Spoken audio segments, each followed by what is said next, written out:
உன்னை எண்ணி எண்ணி நீ மெலிய உருகி உருகி நூலானேன். உன்னை கண்டு ஓர் வார்த்தை மொழிய உடைந்து உடைந்து தூளானேன். பார்க்க வந்த சேதி மட்டும் சொன்ன முல்லையே,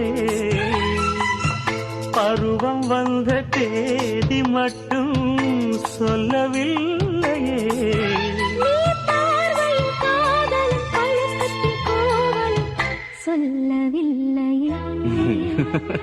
உன்னை தொட்ட தென்றல் இன்று என்னை தொட்டு சொன்னதொரு சேதி. உள்ளுக்குள்ளே ஆசை வைத்து தள்ளி தள்ளி போவதென்ன நீதி?